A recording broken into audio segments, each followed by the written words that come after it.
उस भक्त का नाम था साल बेग। बहुत सुंदर कथा है श्री साल बेग जी की। साल बेग जी की माता जी, उनका पूर्व चरित्र तो इतना विस्तृत नहीं सुनेंगे, पर बस इतना मात्र समझ लीजिए कि एक म्लेच्छ व्यक्ति ने अपहरण करके उनको ले गया और हठ पूर्वक उनके साथ ब्याह कर लिया, और ब्याह के पश्चात उनको गर्भ धारण हुआ। बहुत ध्यान से सुनना। तो जब गर्भ धारण हुआ तो समुद्र में अपने प्राण त्यागने के लिए जाने लगी।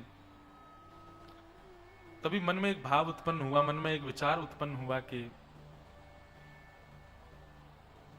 इसने क्या बिगाड़ा किसी का, इसका क्या दोष, मैंने अपने जन्मों के पूर्व जन्मों के पाप के कारण ये सब मैंने सहा, पर इस जीव की क्या गलती है, इसको मैं क्यों मार रही हूं। बस वह भाव चित्त में आया और अपने प्राणों का त्याग करने जा रही थी, रोक लिया स्वयं को। कुछ समय के पश्चात उस बालक ने जन्म लिया। उसके पिता का नाम था काल बेग और उस बालक का नाम रखा गया साल बेग। साल बेग बचपन से ही अपनी मां के पास, मां के प्रति ज्यादा आकर्षण था, मां के साथ रहते थे और मां उनको श्री जगन्नाथ जी की सुंदर सुंदर कथा सुनाती थी। दर्शन करने कभी नहीं गया, कोसों दूर गांव में रहता है साल बेग, लेकिन रात्रि में सोते समय भी मां पूछती कि सोता नहीं साल बेग, तो उनको जगन्नाथ जी की कथा सुनाती।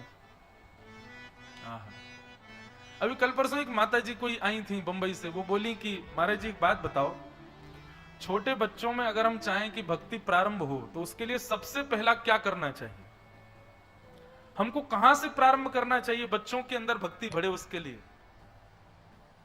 सबसे पहले उनको मातृ पितृ चरण भक्त बनाओ। जो बालक मातृ पितृ चरण भक्त नहीं बना है वो कभी ठाकुर जी का भक्त बन ही नहीं सकता, ये बात निश्चित है। जिसने अपनी मैया में रखुमाई और श्री पिताजी में विठल का दर्शन नहीं किया होगा उसको कभी ठाकुर जी का अनुभव नहीं हो सकता। अब आप लोग लगे हैं बच्चों को गायत्री याद कराने में, बच्चों को हनुमान चालीसा याद कराने में, बच्चों को बैठा रहे जबरदस्ती आसन पर, रो रहा है बेचारा, चीख रहा है मुझे नहीं करनी पूजा, नहीं करेगा कैसे नहीं, बैठ यहां पे, ऐसे नहीं होगा काम। क्या करो, पूरे दिन बच्चे पढ़ते हैं, खेलते हैं, कूदते जो भी करते हैं, शाम को जब फ्री हो जाए तो उसको सुनो कमरे में आओ, कमरे में आ जा, चल अब पैर दबा मेरे, थोड़ी सेवा कर, चरण दबाओ, अपने पैर दबाओ, बच्चों को सिखाओ। रात्रि में सोने जाए ही ना बालक बिना माता पिता के चरण दबाए, पहले उनके चरण सेवा करे। सुबह उठते ही उसको सिखाइए, ठाकुर जी को प्रणाम बाद में करना, पहले हमको प्रणाम करो, आके जय श्री कृष्ण बोला करो। उठते ही माता पिता को दंडवत प्रणाम करे बालक, स्कूल जाते समय प्रणाम करे, स्कूल से आते समय प्रणाम करे।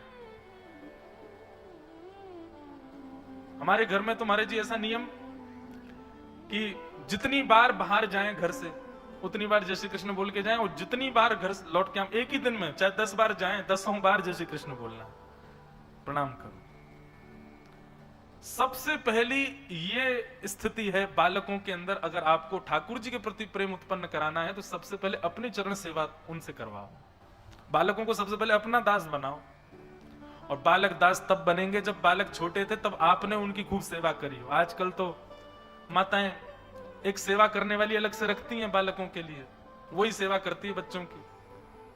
भैया देखो छोटे बालक जो हैं वो कृष्ण स्वरूप हैं, बाल मुकुंद हैं, उनकी मैया को सेवा करनी चाहिए। 2-3-4 साल बस सेवा करो, 2-3-4 साल बच्चों को संभाल लो, उसके बाद तो फिर बच्चे आपको संभालेंगे। अब माँ ने संभाला ही नहीं बच्चे को, इसको संभालने में लग गए आजकल सब लोग, इसी की संभाल चलती है, ये संभला रहे, ये चार्ज है कि नहीं है, इसमें आ रहा है कि नहीं है।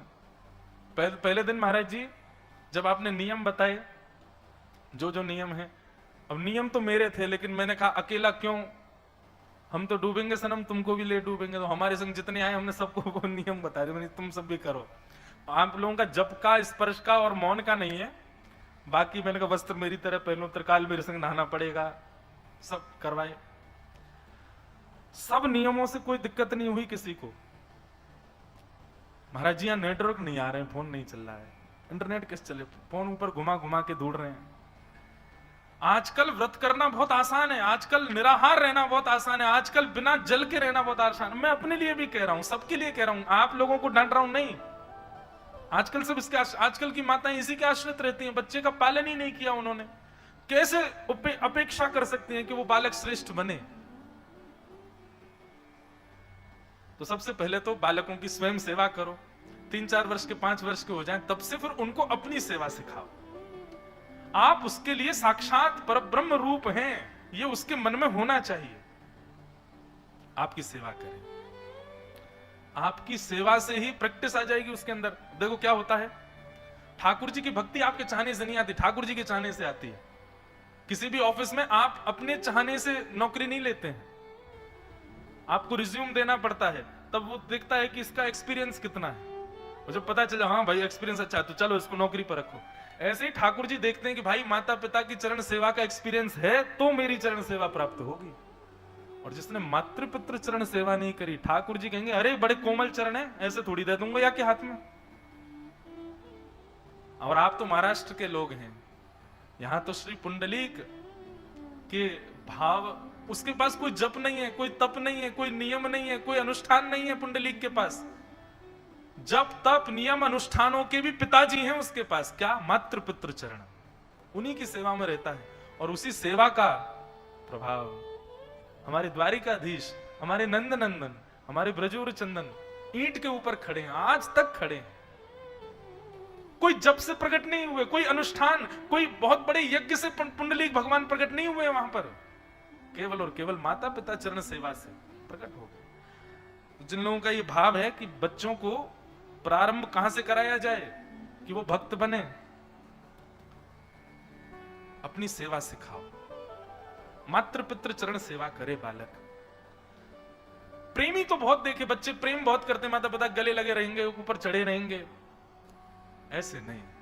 सेवक दासत्व में रहें बालक, चरण सेवा करें, वही बालक बनते। तो साल बेग एक म्लेच्छ, माता जी तो उनकी ब्राह्मणी थी पर पिताजी उनके म्लेच्छ थे, हठ पूर्वक उनका वर्ण करके और फिर बालक का जन्म हुआ। साल बेग बचपन से ही कोई भी बात होती है, जगन्नाथ जी जगन्नाथ जी जगन्नाथ जी के बारे में उनकी माता जी सुनाती रहती, जगन्नाथ जी के ऐसे बड़े बड़े नेत्र हैं, तेरे को पता है ऐसे बड़े नेत्र क्यों उनके? साल बेग कहता क्यों? बोले इतनी भीड़ होती है मंदिर में, सब लोग उनको देखें नहीं देखें, इसलिए ठाकुर जी को बड़े बड़े नेत्र। बोले तुम मुझे मत देख पाओ, मैं तो तुम सबको देख रहा हूं। साल बेग कथा सुनता, पर जैसे जैसे थोड़ी आयु बढ़ने लगी, साल बेग अब कहता मां आप केवल कथा सुनाती हो, मुझे जगन्नाथ जी से मिलाओगी कब? मैं जगन्नाथ जी के पास जाऊंगा कब? इस प्रश्न का कोई उत्तर नहीं था मां के पास। कैसे जाएं? पिता बड़ा निष्ठुर है, मारेगा, हत्या कर देगा दोनों की। लेकिन साल बेग को कुछ कहती नहीं।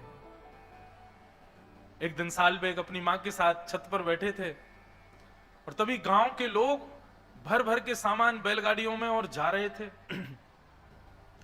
साल बेग ने पूछा मां ये सब लोग कहां जा रहे हैं? मां ने कहा अरे सुंदर तिथि आ रही है, श्री जगन्नाथ जी बलभद्र जी सुभद्रा जी तीनों रथ में आरूढ़ होंगे और श्री मंदिर से चल करके वह रथ 2-3 दिन का समय लगा करके और फिर गुंडीचा पहुंचेगा।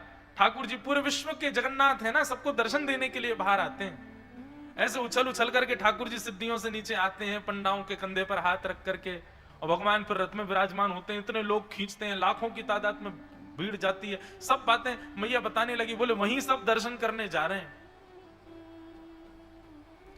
साल बेग पीछे पड़ गया, बोले मां मुझे भी जाना है, मुझे भी जाना है, मैं देखना चाहता हूं वो कैसे, आपने सब कुछ बताया मुझे, उनकी रसोई कैसे बनती, उनका श्रृंगार कैसे होता, उनकी आराधना कैसे होती, उनका मंदिर कैसा है। अरे मुझे तो ये भी पता जगन्नाथपुरी में कौन कौन सी गलियां, आपने सब मुझे बताया, पर मैं प्रत्यक्ष नहीं देख पाया हूं मां, मुझे देखना है उनको।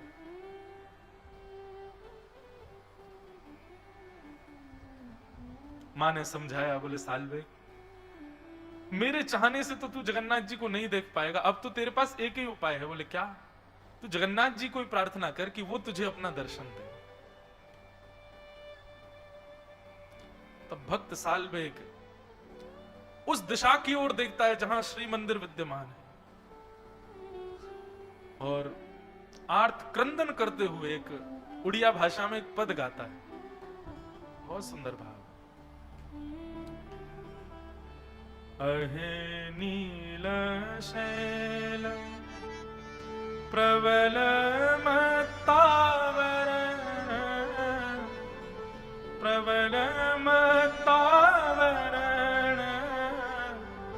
मोआरत नलनी बनकु कर धनन। अहे नील शैल प्रबल मत्तावरण, प्रबल मत्तावरण, मोआरत नलनी बनकु कर धनन। अहे नीला शैल। साल्विक कहता है, अरे नीलाचल पर्वत के मतवाले हाथी जगन्नाथ, नीलाचल पर्वत पर आप विराजते हो। और मतवाला हाथी क्यों कह रहे हैं? बोले क्योंकि जब आप मंदिर से उतर करके नीचे रथ की ओर आते हो उस समय आपकी चाल गजगामनी होती है, आगे को जाते हो फिर पीछे होते हो। कभी देखा श्री जगन्नाथ जी जब रथ पर आरूढ़ होने के लिए आते हैं कैसी चाल होती है उनकी?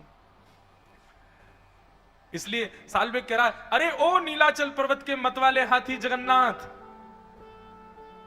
मोआरत नलनी बनकु कर दलन। मेरे हृदय रूपी सरोवर में मेरे आपके दर्शन रूपी आर्त रूपी कमल को आकर के अपनी सूंड से पकड़ करके उसका भेदन कर दीजिए ना नाथ। सबको दर्शन देते हो, आप जगन्नाथ कहलाए जाते हो, मुझ पर कृपा नहीं करोगे? अच्छा शायद इसलिए कृपा नहीं कर रहे क्योंकि मैं एक मिलेच का बेटा हूं, मैं एक मुस्लिम का बेटा हूं। नाथ, ये भेद दृष्टि आपके अंदर नहीं है। गजराज चिंता कला खाई घोर जलेन, गजराज चिंता कर खाई घोर जलेन, चक्र पेशी नक्र नाशी उद्धरील अपन।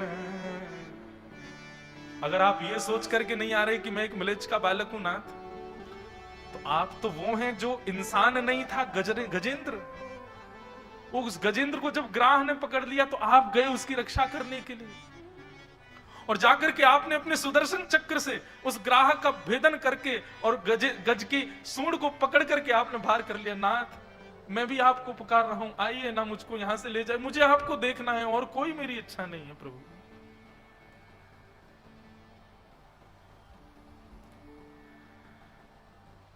कहे साल बेग हीन जाति मुयवन, कहे साल बेग हीन जाति मुयवन, श्रीरंग चरण तल कर शनि जनन।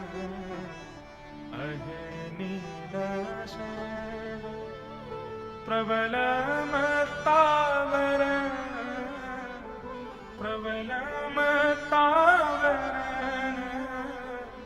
मोआरत नलनी बनकु कर दलन। अहे नीला शैल।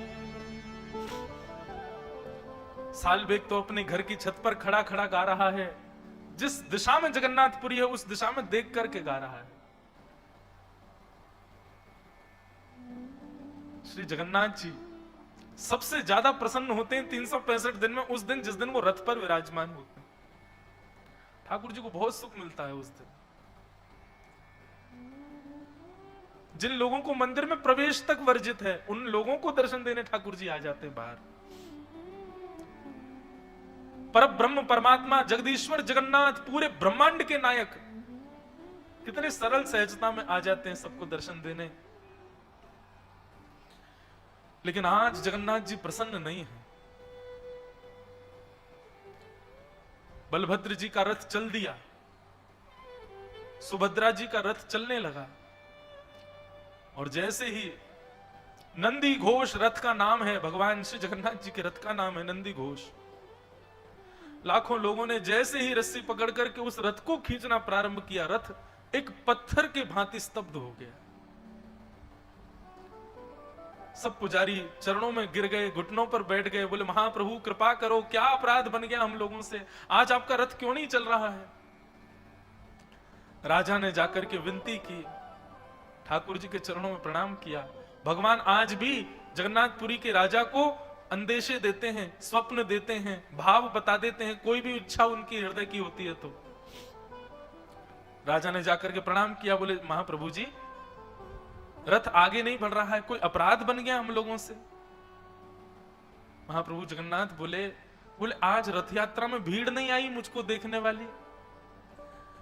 राजा बोले नाथ जहां तक दृष्टि जा रही है सिर ही सिर दिखाई दे रहे हैं, लाखों की तादाद में लोग हैं, आपको क्यों लग रहा है कोई नहीं आया।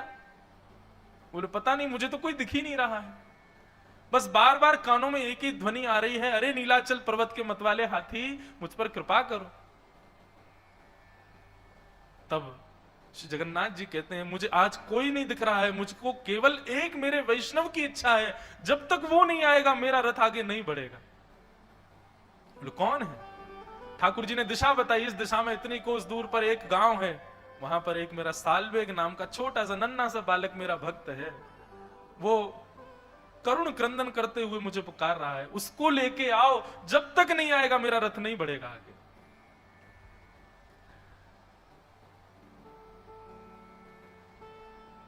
लाखों की तादाद में वैष्णव बैठे हैं, सब श्री प्रतीक्षा कर रहे हैं, बोले क्या हो गया, श्री जगन्नाथ जी का रथ आगे क्यों नहीं बढ़ रहा है। राजा ने अपनी सेना को भेजा, साथ में कई पंडे पुजारी ब्राह्मण भी गए, सब लोगों को भेजा, बोले जाओ पहले सालवेग को लेकर के आओ। इतनी दूर 1-2 दिन तक रथ खड़ा रहा श्री जगन्नाथ जी का, हिले ही नहीं, ठाकुर जी भोजन भी नहीं पा रहे, बोले सालवेग आएगा उसके बाद ही जाऊंगा मैं तो। वहां गए जाकर के, और सालवेग को जब इतने सब लोग वहां पहुंच गए तो कोई दिक्कत नहीं हुई, उसको बाकायदा एक पालकी में बिठाया, और पालकी में बैठा करके नाचते गाते हुए लेकर के आ रहे हैं सालवेग को। महाप्रभु जी ने आमंत्रण भेजा, श्री जगन्नाथ जी बुला रहे हैं सालवेग को। सालवेग तो इतने भाव में चला गया, मां से लिपट लिपट के रोए, बोले मां जगन्नाथ जी बुला रहे हैं। और जैसे ही सालवेग की पालकी पहुंची उस सुंदर पगडंडी पर जहां श्री जगन्नाथ जी का रथ चलता है, लाखों करोड़ों लोग केवल जगन्नाथ जी को देखते हैं उस दिन, लेकिन आज सबकी दृष्टि व्याकुल है देखने के लिए उस भक्त को, जिस भक्त के लिए रथ खड़ा है ठाकुर जी का। जैसे ही सालवेग की पालकी आई, सालवेग सामने आया, सालवेग को देखते ही श्री महाप्रभु जगन्नाथ जी झूमने लगे। उनका अपने अपने रथ के ऊपर ही ब्रह्म वेदी जिस पर ठाकुर जी विराजते हैं उसी पर ही मचलने लगे। पंडा पुजारियों से कहा, बोले जल्दी लाओ, मुझसे सहन नहीं हो रहा है, जल्दी लेके आओ इसको रथ पे चढ़ा दो ऊपर, और मेरे सामने इसको दंडवत करवाओ, मेरे हृदय से लगा दो।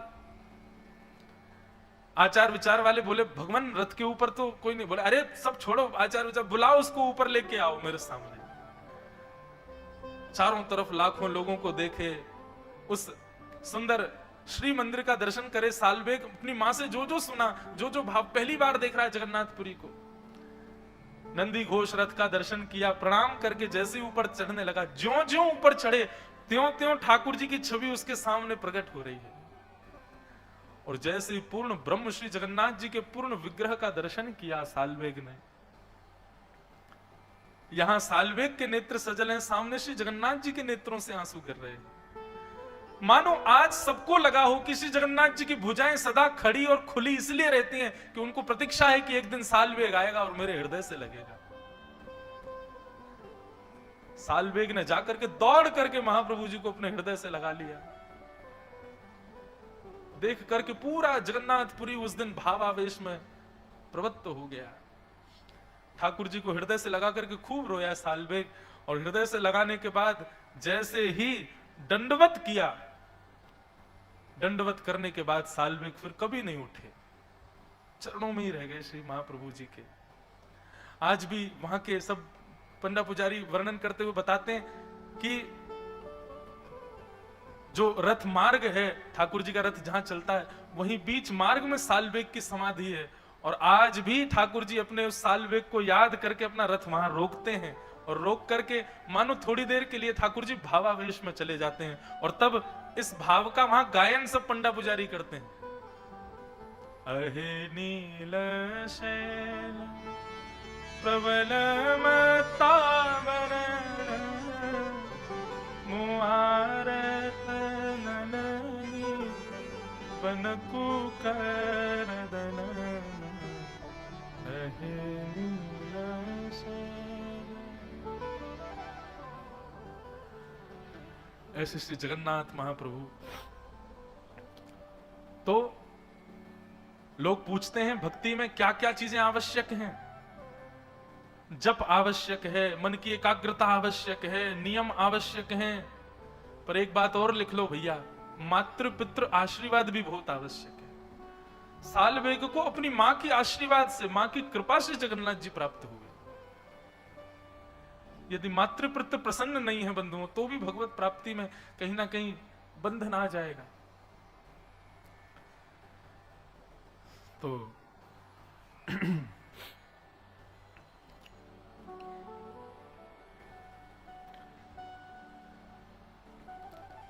ध्रुव जी की माता जी सुनीति अपने बालक को खूब उसको लालन पालन करती हैं, कथाओं में ले जाती हैं, सत्संग में ले जाती हैं, संत महापुरुषों के पास लेकर के जाती हैं, तीर्थों की सुंदर सुंदर कथाएं सुनाती हैं। एक दिन ध्रुव जी महाराज अपने सखाओं के साथ क्रीड़ा कर रहे थे, खेल रहे थे। तभी उनके सखाओं ने उनसे पूछ लिया, ध्रुव तुम्हारे पिता कौन है? तुम्हारी मां को तो हम सब जानते हैं, पर तुम्हारे पिता कौन है? ध्रुव जी महाराज बोले, मुझे तो नहीं पता मेरे पिता कौन है। बोले, जाओ अपनी मां से पूछो। ध्रुव जी महाराज अपनी मैया के पास आए और मां से आकर के आज पूछा। बोले, मां मेरे पिता कौन है? कथा सबको पता है, बस सूक्ष्म में कह के चलूंगा मैं।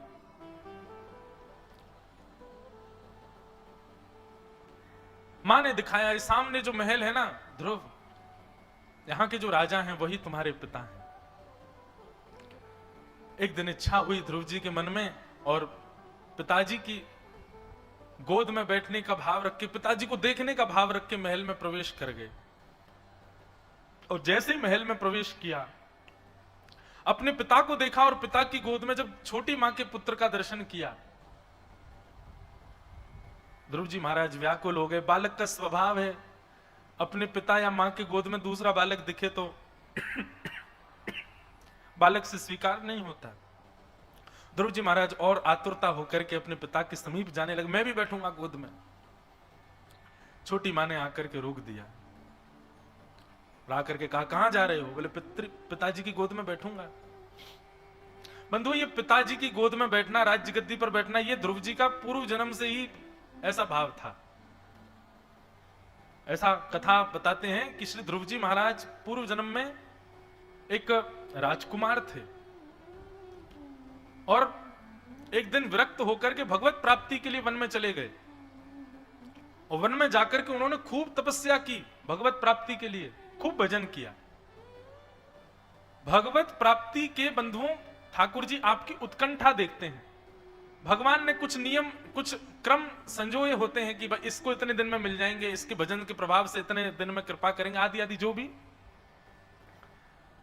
तो भगवान ने मन में विचार कर लिया था, इसकी बस अवधि पूर्ण होने वाली है, 6 महीने में हम अब इस बालक को मिलेंगे, ये जो राजकुमार आया है।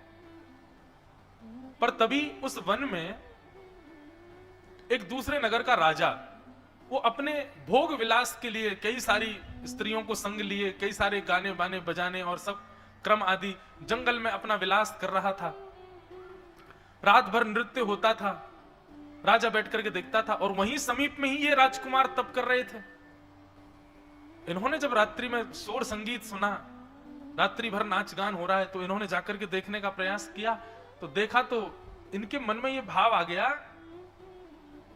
मैं अपने राजकुमार की गद्दी छोड़ करके यहाँ वन में आकर के और यहाँ पे निष्ठुरता से भगवत प्राप्ति का भजन कर रहा हूँ। इतने साल तो मुझे हो गए, ना जाने कितने दिन और लगेंगे।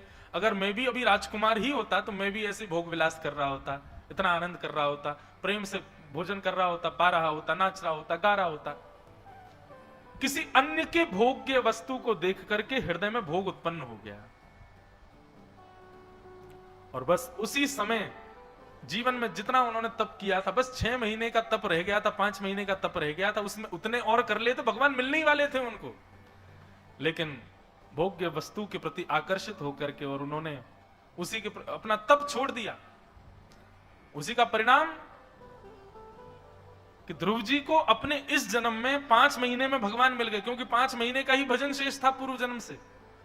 और दूसरा, प्रारंभ में ये पिता की गोद में बैठने की इच्छा, ये इनका पूर्व से ही ऐसा भाव था कि मैं राजकुमार होता, तो इसलिए यह भावना भी उनके बार बार चित्त में प्रकट हो रही थी। बंधुओं, इससे यह बात निश्चित होती है कि कई बार संसार के विषयों के प्रति आपका मन यदि आतुर होता है तो निश्चित है इस जन्म में तो आपने ऐसा कुछ किया नहीं, फिर क्यों हो रहा है? ये आपके पूर्व देह में ऐसी प्रवृत्ति थी, इसी कारण से वो इच्छा हो रही है। ये आपकी इच्छा नहीं है, ये पूर्व देह की इच्छा है, पूर्व कर्मों की इच्छा है। उसको पूर्ण मत कीजिए, उसके प्रति आसक्त मत होइए। और जिस भाव के प्रति आकृष्ट होकर के आप भजन छोड़ दो, जिस भाव के प्रति आकृष्ट होकर आप सेवा छोड़ दो, कथा छोड़ दो, समझ लेना ये तो पूर्ण रूपेण पूर्व जन्म में मेरी मृत्यु का कारण ही यही भाव था, यही संसार का भोग था, इसी की वजह से भगवान नहीं मिल पाए मुझे, इसका तो विष के समान त्याग करना है मुझे, ऐसी भावना होनी चाहिए।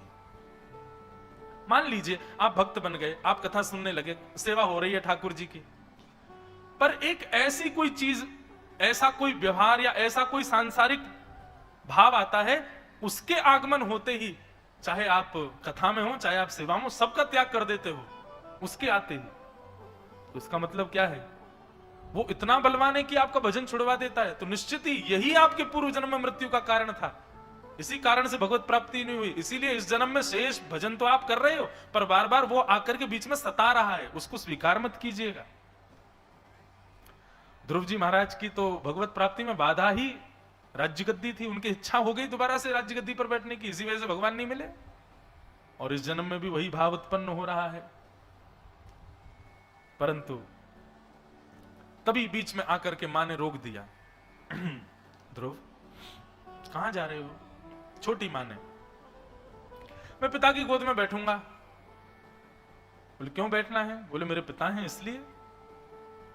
बोले वो तुम्हारे पिता तो हैं, पर मैं तुम्हारी मां तो नहीं हूं ना, और इस गद्दी पर बैठने का अधिकार उसी को है जो मेरे गर्भ से जन्म लेगा। जाओ वन में, जाओ वन में जाकर के भगवान का भजन करो, और भगवान जब प्रसन्न होकर के कहें वरदान मांगो, तो भगवान से मांगना छोटी मां के गर्भ से मेरा जन्म हो जाए, मेरे गर्भ से उत्पन्न होकर के जब आओगे तब बैठोगे इस राज्य गद्दी पर।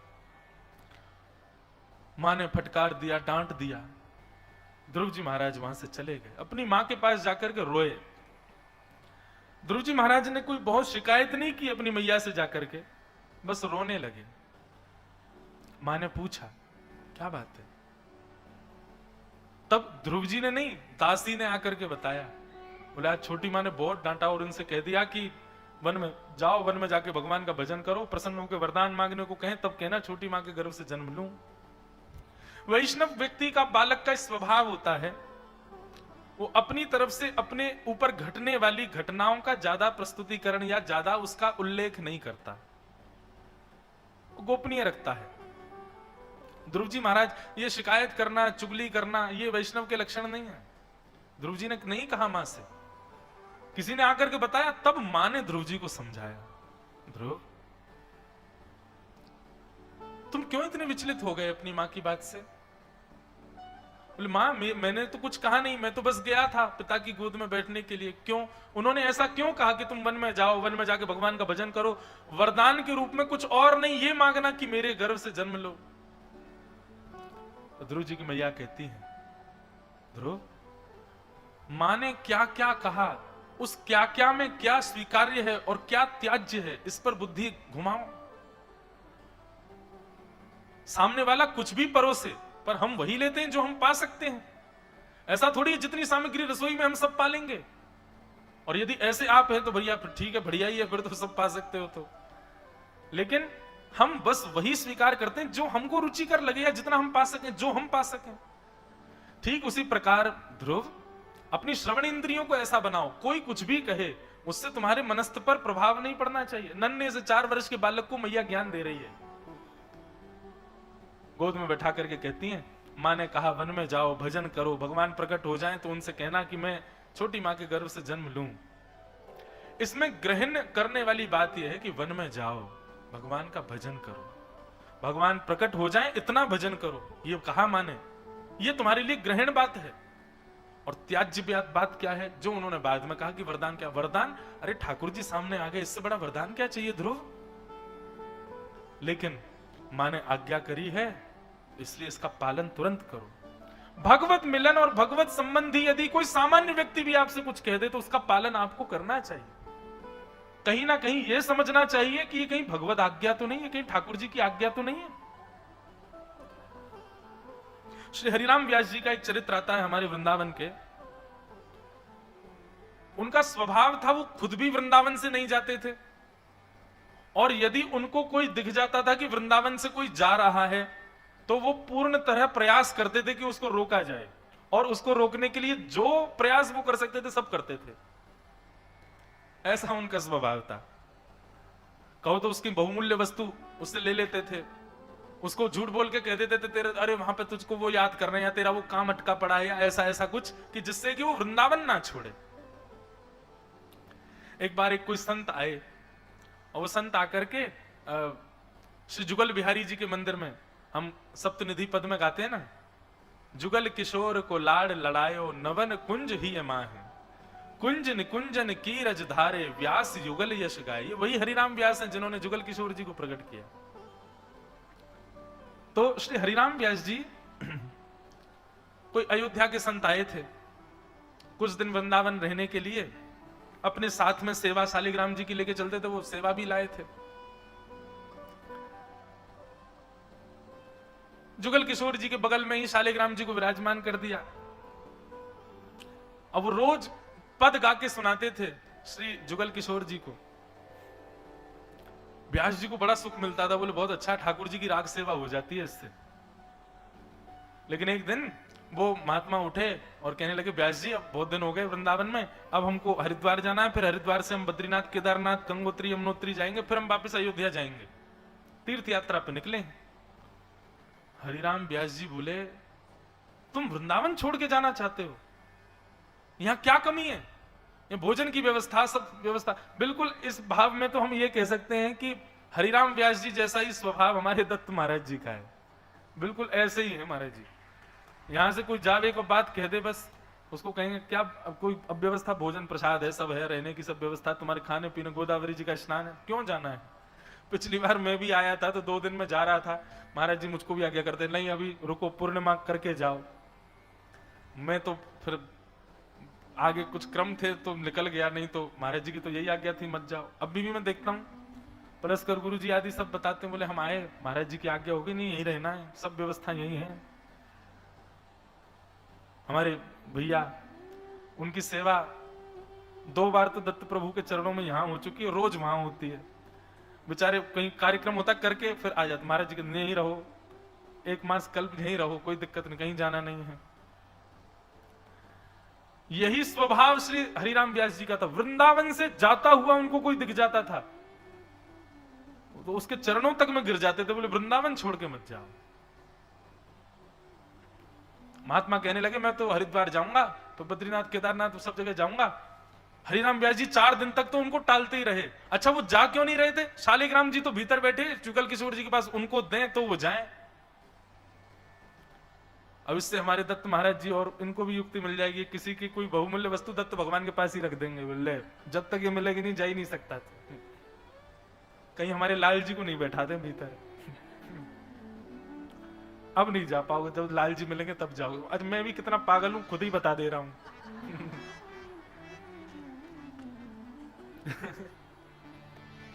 तो श्री हरिराम व्यास जी का ऐसा ही स्वभाव था।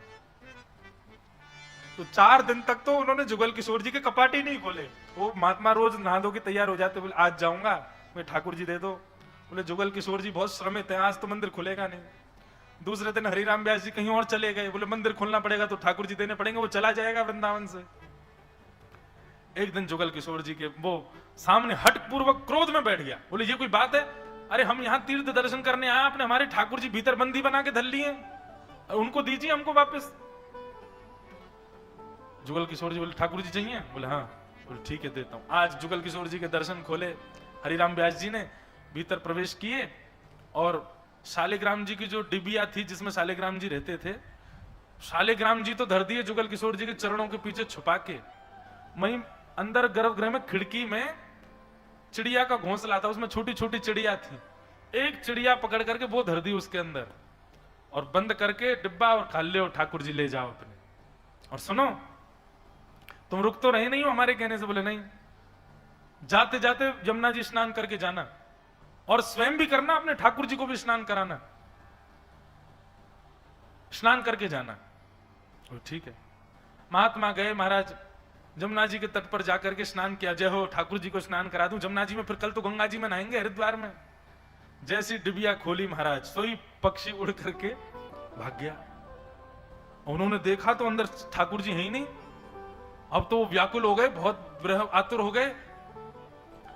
ऐसे ही दौड़े, जुगल किशोर जी के मंदिर गए और श्री हरिराम व्यास जी को बोले मेरे ठाकुर जी कहीं चले गए, मेरे ठाकुर जी। ठाकुर जी चले गए मतलब? हमने तुमको दे तो दिए थे। बोले वो जमुना जी पे जाके मैंने डिबिया खोली, उसमें से चिड़िया निकली। हरिराम व्यास जी बोले चिड़िया नहीं थी, वो ठाकुर जी थे। तुम वृंदावन छोड़ के जा रहे हो, ठाकुर जी का मन नहीं है जाने का, इसलिए चिड़िया बन के उड़ के आ गए होंगे। और देख ठाकुर जी उड़ करके, मुझे पता नहीं, जुगल किशोर जी के चरणों में ही बैठे होंगे। देख मैं अभी देखता हूं। और भीतर जाकर के कपाट खोले और जाकर के ऐसे देख देख ये रहे तेरे ठाकुर जी, देख यहीं तो बैठे चरणों, उड़ के आ गए, यहीं बैठ गए। भैया देख ठाकुर जी भी मना कर रहे हैं कि तू वृंदावन छोड़ के मत जा। और उस महात्मा का अखंड वृंदावन वासी करा दिया, कहीं तीर्थों में नहीं जाने दिया।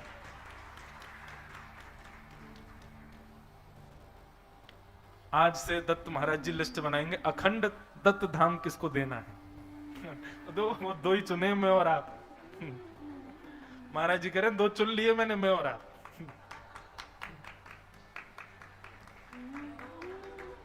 महाराज जी ऐसा कर ले, सुबह मेरी कथा, शाम को हम जीवन भर यही कथा ही करते रहे, जाकर सुनने यहीं आके सुन जाओ।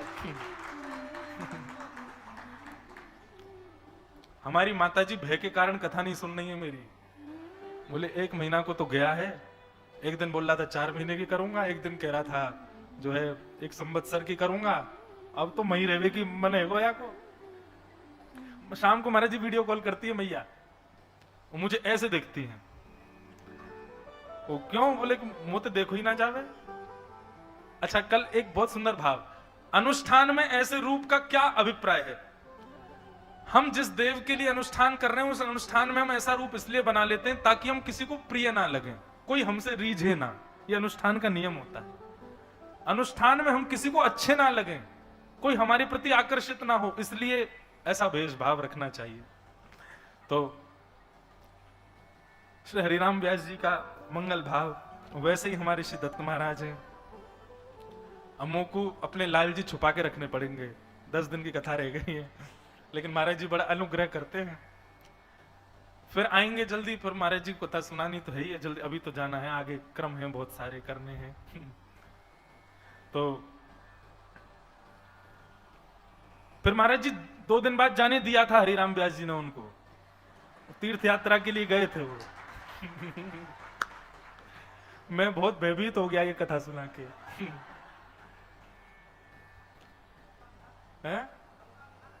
नौका विहार।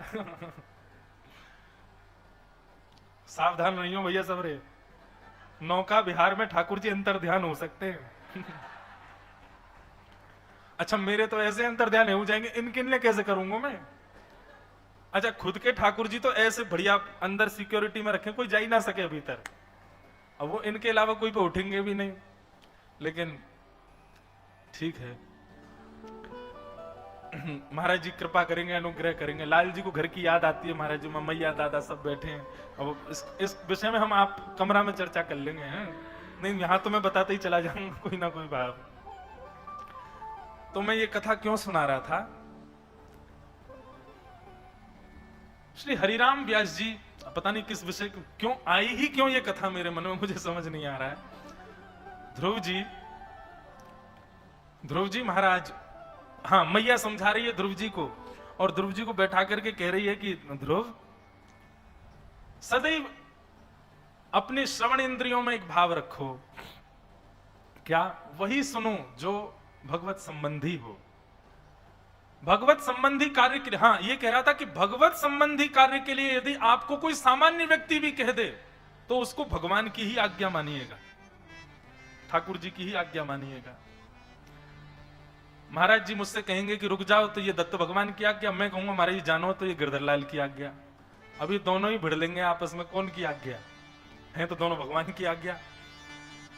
तो भगवत आज्ञा मानिए। कभी कोई सांकेतिक रूप से भी यदि आपसे कहे कुछ भी भगवत संबंधी भाव, इसको भगवत आज्ञा मानो। ध्रुव, छोटी मां के मुख से ये बात निकलना कि तुम वन में जाओ और भगवान का जाकर के भजन करो, अरे मां तो ये भी कह सकती थी कि चलो मैं तुमको गोद ले रही हूं, आज से तुम मेरे पुत्र हो, सदा के लिए तुम उनके ही पुत्र हो जाते तो भी संभव हो सकता था। लेकिन एक मां को प्रसव धारण करना और फिर बालक को जन्म देना, यह भी कष्टदायी होता है। कोई मां ये कैसे कह सकती है कि मैं पुनः प्रसव धारण करूं, तुम मेरे गर्भ में आओ तब तुमको जन्म दूंगी, तुम फिर बैठना। ये बात की बात तो अपने मन से कही है, पर पूर्व की बात जो है वन में जाओ भजन करो, ये भगवान की आज्ञा ही छोटी मां के मुख से निकली है। ध्रुव, तुम उसको भगवत आज्ञा मानो। वो छोटी मां नहीं है तुम्हारी, वो साक्षात ठाकुर जी ही बोले हैं उसके मुख से। इतना विश्वास रखो। भगवत आज्ञा, भगवत संबंधी कोई बात कह दे तो मतलब समझो भगवत आज्ञा है, ठाकुर जी की आज्ञा है। और सुनो, तुम जब वन में जाओ ना ध्रुव, तो छोटी मां को एक बार दंडवत करके जाना, प्रणाम करके जाना। क्यों? मैं तो केवल सत्संग तक लेकर के गई हूं, कथाओं में लेकर के गई हूं, पर उसने तो सीधे भगवान के पास जाने की आज्ञा करी है। जाओ। मां हो तो ऐसी, किसी से बैर ना सिखाए, किसी से निंदा। एक बात सदैव याद रखना बंधु, बच्चों को बैर होता थोड़ी है, बच्चों के अंदर बैर नहीं होता, हम सिखाते हैं उनको बैर करना। ध्रुव जी की मैया ने कभी ध्रुव जी को बैर करना नहीं सिखाया। हम बड़े होकर के इतने दोषयुक्त क्यों हो जाते? क्योंकि बाल्यकाल से हमें दोष भरे गए हैं। बालकों का निर्माण आपके हाथ में, बहुत ध्यान से किया करो बंधु। श्री ध्रुव जी महाराज वन की ओर निकल पड़े, मां को प्रणाम किया, छोटी मां को प्रणाम किया, और तभी वन में जा रहे नन्हे से ध्रुव जी, छोटे छोटे हाथ हैं, छोटे छोटे पांव हैं ध्रुव जी के, छोटे से ध्रुव जी हैं अभी। आकाश मार्ग से श्री नारद जी महाराज ने ध्रुव जी को देखा, और ध्रुव जी को देखते ही श्री नारद जी महाराज पधारे।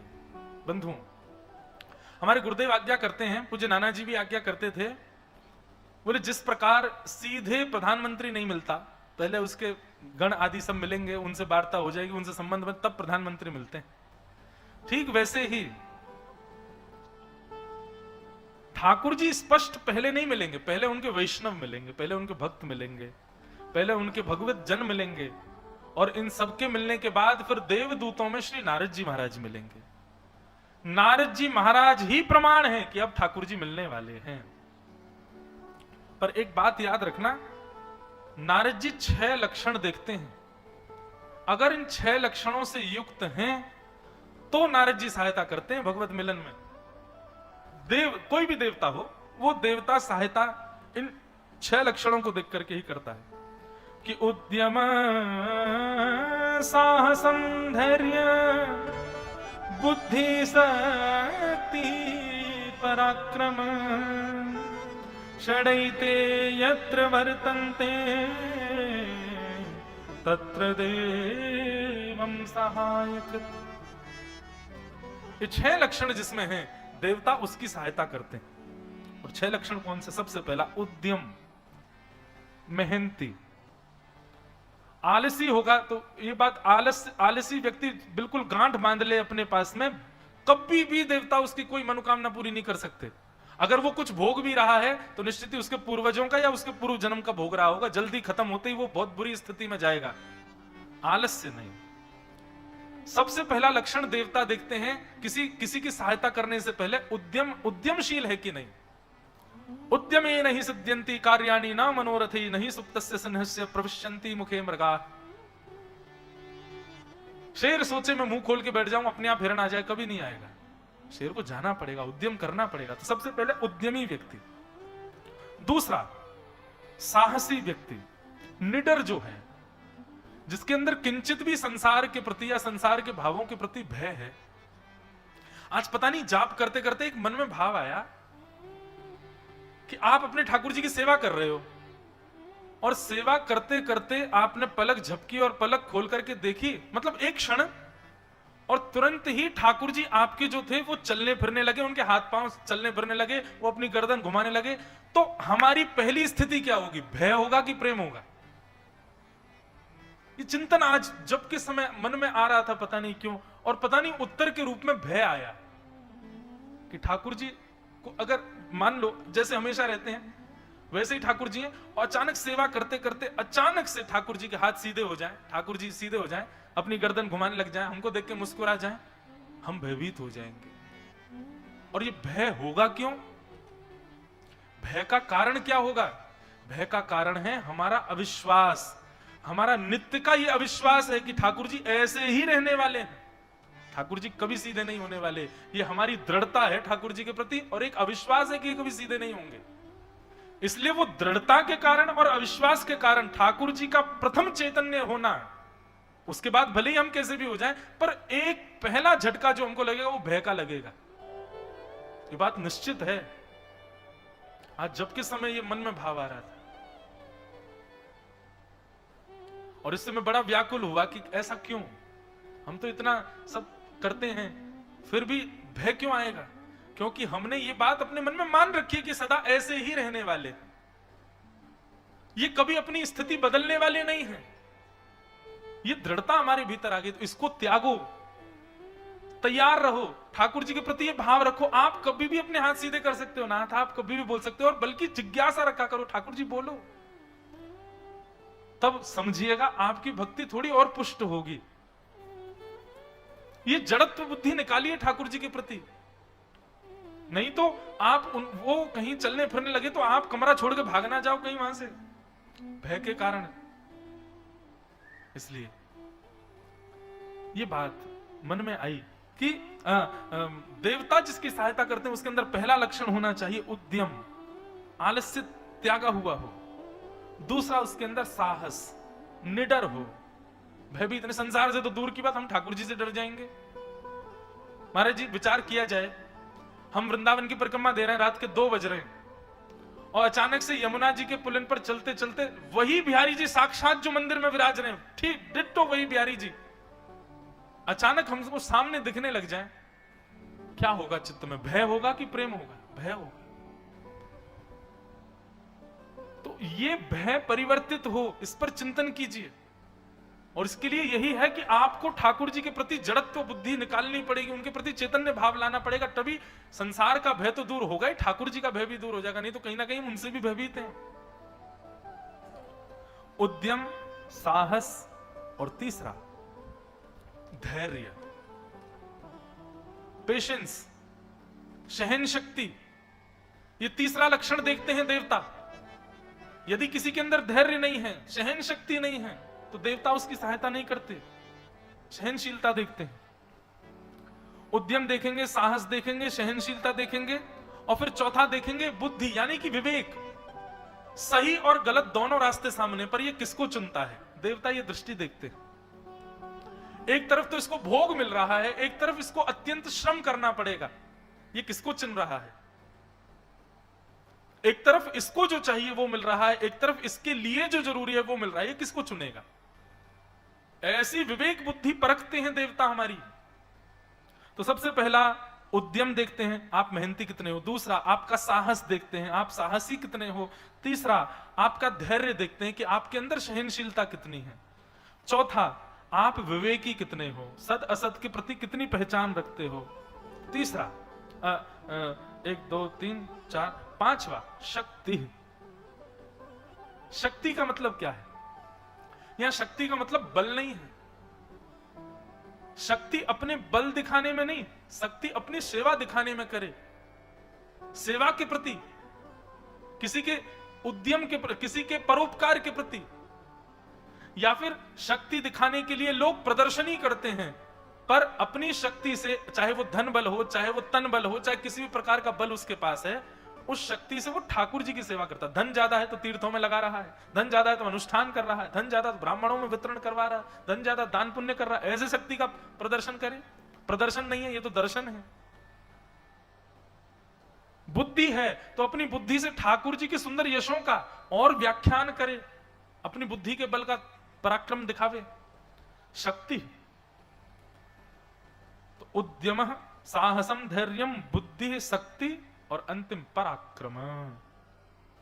पराक्रमी रहे, कैसी भी स्थिति परिस्थिति आ जाए पर उसमें विचलित ना हो, एक घने वृक्ष की भांति खड़ा रहे।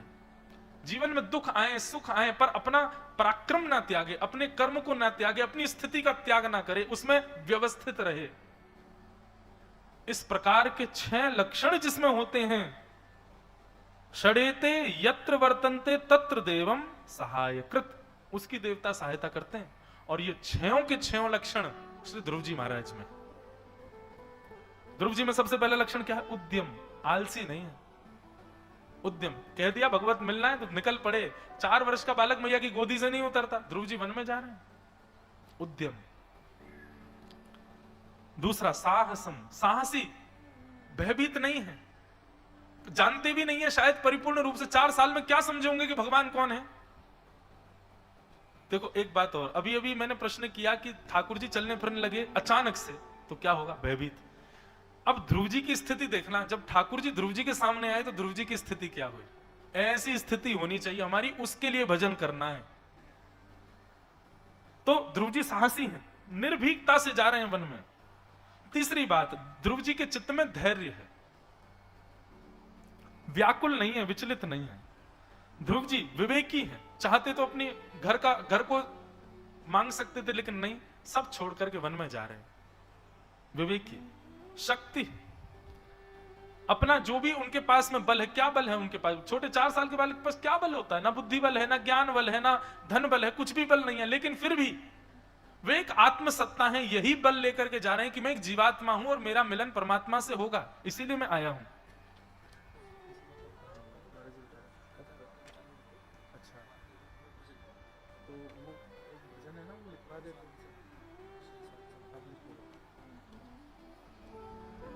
क्या बता रहा था मैं? कहां था? जल्दी याद दिलाओ। हैं? हाँ? विवेक। हाँ। शक्ति, छोटे बालक के पास क्या शक्ति रहती? पर केवल यही बल लेकर के कि मैं एक जीवात्मा हूं, मेरा भगवत मिलन के लिए आना हुआ है, इसी बल को लेकर जा रहे हैं कि मैं जीवात्मा हूं। जीवात्मा का एक सूक्ष्म बल लेकर के जा रहे हैं। और पराक्रम, पराक्रमी है, निडर है, वो अपने स्थान से च्युत होने वाले नहीं है, चाहे कुछ भी हो जाए। अब उनके अंदर ये पूर्ण विश्वास है कि मुझे मिलके ही लौटना है भगवान से, नहीं तो आऊंगा नहीं लौट के। ये 6 लक्षण देख करके श्री नारद जी महाराज ने मन बनाया कि इस बालक से मुझे मिलना चाहिए। ये 6 लक्षण युक्त व्यक्ति हो जाए, उसके देव सहायक बनते हैं। फिर नारद जी महाराज प्रकट हो गए। प्रकट होकर के कहा, ध्रुव जी, अब कथाक्रम जल्दी कह देता हूं। नारद जी महाराज ने ध्रुव जी महाराज से पूछा, तुम वन में क्या कर रहे हो, वन में क्यों आए हो? ध्रुव जी महाराज ने बात बताई। नारद जी ने पहले प्रलोभन दिया, जाओ घर लौट जाओ, लेकिन ध्रुव जी नहीं गए। और ध्रुव जी के चित्त में यह भावना आई कि मेरी मां कहती हैं कि ठाकुर जी से पहले नारद जी मिलते हैं, कहीं आप नारद जी तो नहीं है? ध्रुव जी ने जैसे सुना कि अरे बालक तो बहुत जानकार है, श्री ध्रुव जी महाराज को एक सुंदर मंत्र प्रदान किया। भगवत प्राप्ति के लिए ध्रुव तुम्हारी सहायता करेगा। कि नमो भगवते तुभ्यं वासुदेवाय धीमहि प्रद्युम्नाय निरुद्धाय नमः संकर्षणाय च।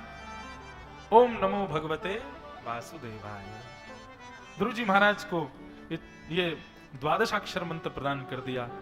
ध्रुव जी महाराज नारद जी से उस 12 अक्षर मंत्र को लेकर के वन की ओर प्रस्थान कर गए। मधुवन में जाकर के श्री ध्रुव जी ने भगवान का भजन प्रारंभ किया। और कैसे भजन कर रहे हैं ये सुनो। तिरात्रांते तिरात्रांते कपित्थ बदरासन आत्मवृत्त्यनुसारेण माशं निश्चयं हरिम। प्रथम महीना प्रारंभ हुआ। बंधुओं, व्रत कैसे करना चाहिए ध्रुव जी से सीखो। व्रत का मतलब क्या होता है? मैं अपनी सुख की स्थिति का त्याग कर रहा हूं। क्यों? मुझे ये चाहिए, इसलिए व्रत होता है। मैंने बताया ना, अनुष्ठान में हम क्यों ऐसा वेश धारण, इसके पीछे ये भी है कि हम ठाकुर जी से कह रहे हैं, ठाकुर जी हमारे अंदर ये कामना है, इस कामना की पूर्ति करो, नहीं करो तब तक हम ऐसे ही रहेंगे। ये भाव होता है व्रत के प्रति, अनुष्ठान के प्रति। लेकिन हमारा तो एक ही व्रत है, हमारा तो एक ही अनुष्ठान है कि हमें नंद नंदन बस एक बार दर्शन दें, एक बार अनुग्रह करें, कृपा करें हमारे ऊपर, ठाकुर जी मिल जाए हमें। उसी के लिए हम सब ये क्रम कर रहे हैं।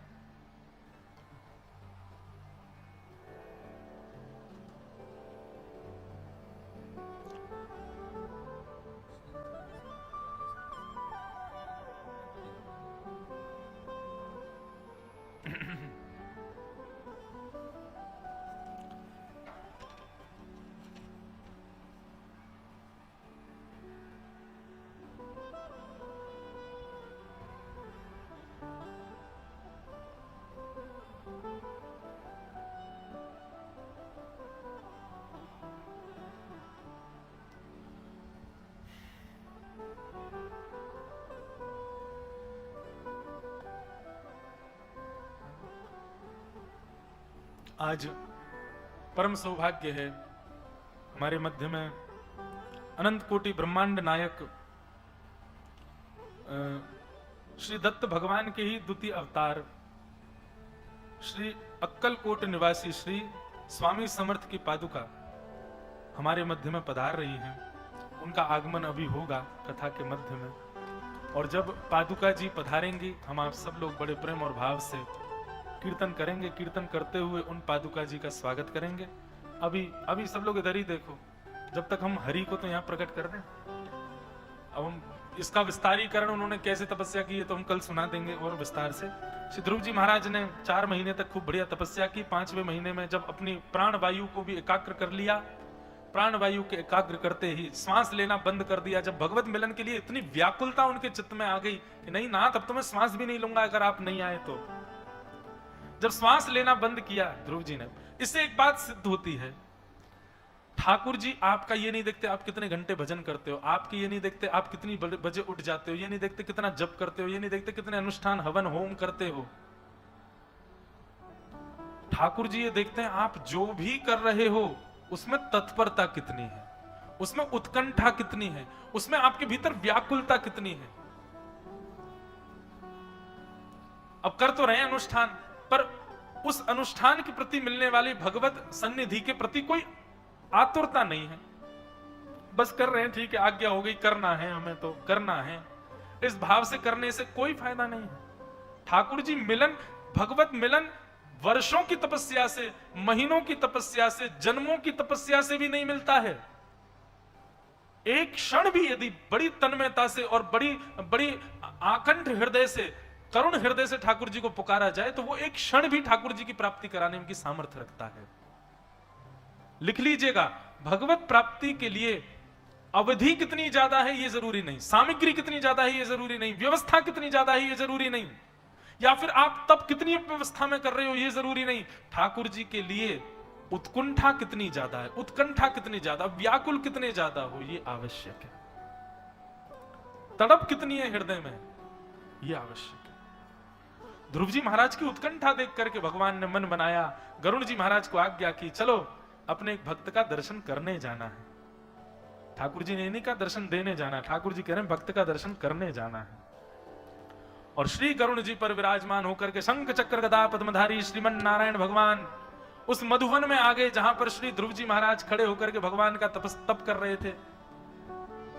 ठाकुर जी के चित्त में ही दर्शन कर रहे थे श्री ध्रुव जी महाराज। भगवान ने चित्त की उस छवि को अंतर्ध्यान कर दिया।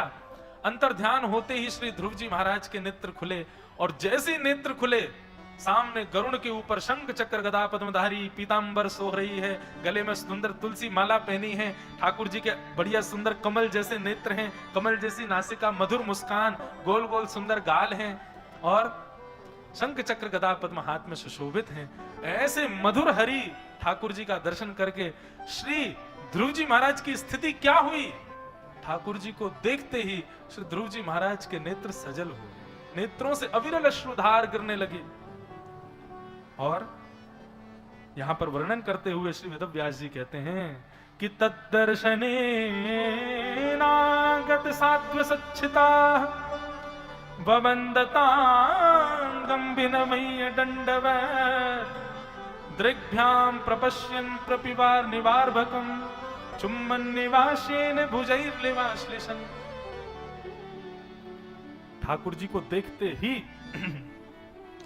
ध्रुव जी महाराज के पहले तो नेत्र सजल हो गए, नेत्रों से आंसू गिरने लगे, रोने लगे, व्याकुल हो गए, भावुक क्रंदन करने लगे श्री ध्रुव जी। और ठाकुर जी को देखने के बाद सबसे पहली इच्छा क्या प्रकट हुई ध्रुव जी के हृदय में? दंडवत की। बोले नहीं, हम गुरुजनों को देखते ही दंडवत करते हैं, भगवान को देखते ही ध्रुव जी के चित्त में सबसे पहली इच्छा क्या प्रकट हुई? तब कहते हैं दृग्भ्याम प्रपश्यन प्रपिपार निवार्भकम चुम्बन निवास्येन भुजैर्लिवाश्लिशन्।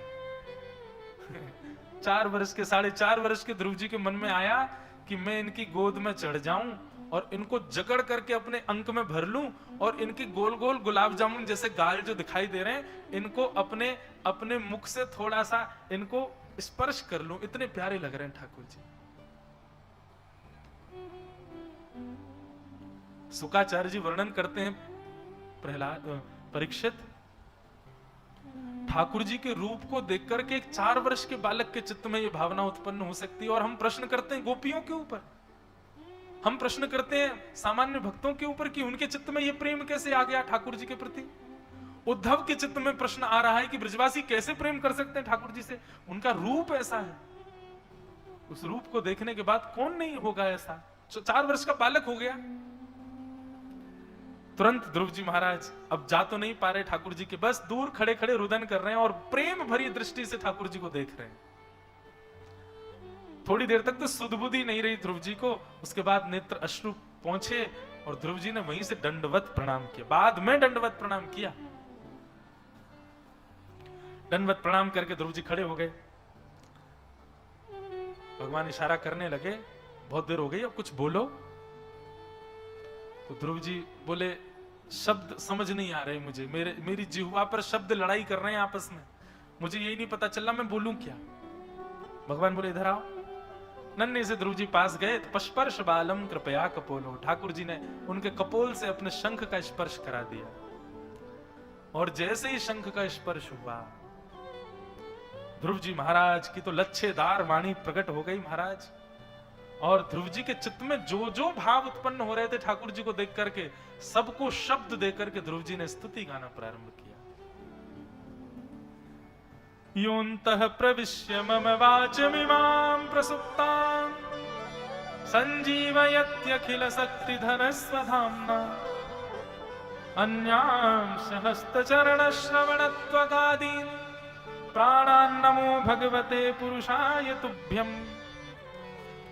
श्री ध्रुव जी महाराज स्तुति गा रहे हैं भगवान की। अब स्तुति प्रकरण हम लोग कल सुनेंगे भाव से।